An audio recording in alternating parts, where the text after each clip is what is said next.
Bani Tamim berselisih pendapat. Sebagian mereka ada yang murtad dan enggan membayar zakat. Sebagian lainnya masih tetap membayar zakat kepada Abu Bakar As-Siddiq. Dan ada pula yang berdiam diri tidak mengambil sikap sambil melihat situasi. Dalam kondisi demikian datanglah Sajah binti Al-Haris bin Suwaid bin Uqfan at-Tuglabiyah dari Al-Jazirah, dari kalangan Nasrani Arab yang mengaku dirinya sebagai nabi.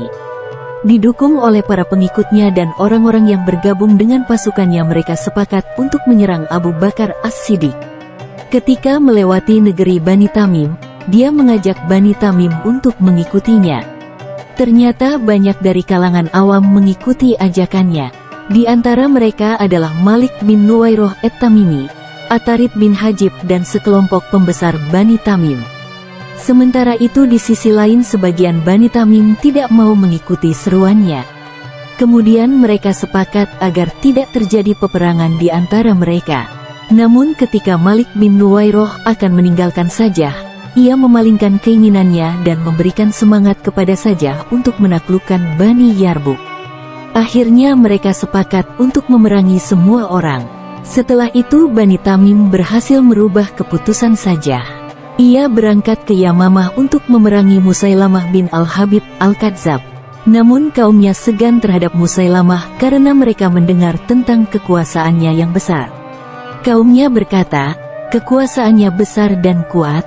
Sajah berkata kepada kaumnya, hendaklah kalian pergi ke Yamamah dan pukullah genderang perang seperti pukulan merpati. Sesungguhnya peperangan pasti terjadi dan kalian tidak akan mendapat celah setelahnya. Maka mereka bersiap-siap untuk memerangi Musailamah. Ketika Musailamah mendengar keberangkatan mereka menuju negerinya, dia merasa takut terhadap wanita itu yang akan merampas negeri Yamamah darinya. Apalagi dia sedang sibuk bersiap-siap memerangi Sumamah bin Usal.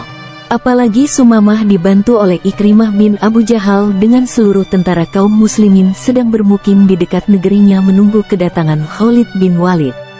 Maka Musailamah segera mengirim utusan kepada Sajah meminta perlindungan kepadanya dan berjanji akan memberikan setengah dari hasil bumi Yamamah yang akan diberikannya kepada Quraisy jika dia mengurungkan niatnya.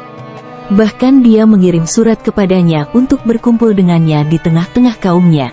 Musailamah segera menjumpainya dengan membawa 40 orang penunggang berkuda. Mereka berkumpul dalam satu kemah. Tatkala mereka berduaan dan Musailamah menawarkan padanya setengah dari hasil bumi Yamamah, Sajah langsung menyetujuinya dan menerima tawaran tersebut. Musailamah berkata, Allah akan mendengar orang yang mendengar, dan akan memberikan baginya kebaikan dengan ambisinya. Urusannya pasti akan berjalan dengan lancar. Setelah itu Musailamah berkata, maukah engkau aku nikahi dan dengan itu kita akan memiliki seluruh harta Arab? Sajah menjawab, ya, aku mau. Maka sejak itu Sajah tinggal bersama Musailamah 3 malam, kemudian dia kembali kepada kaumnya. Kaumnya Sajah bertanya pada Sajah, apa mahar pernikahanmu dengan Musailamah? Dia menjawab, Musailamah tidak memberikan mahar padaku sedikit pun. Mereka menjawab, alangkah jeleknya seorang wanita terhormat seperti dirimu dinikahi tanpa mahar. Maka Sajah mengirim seseorang kepada Musailamah untuk meminta maharnya. Musailamah berkata, kirimkan padaku seorang muazin kalian. Sajah mengirim muazinnya yaitu Sib bin Ribi ar-Royahi.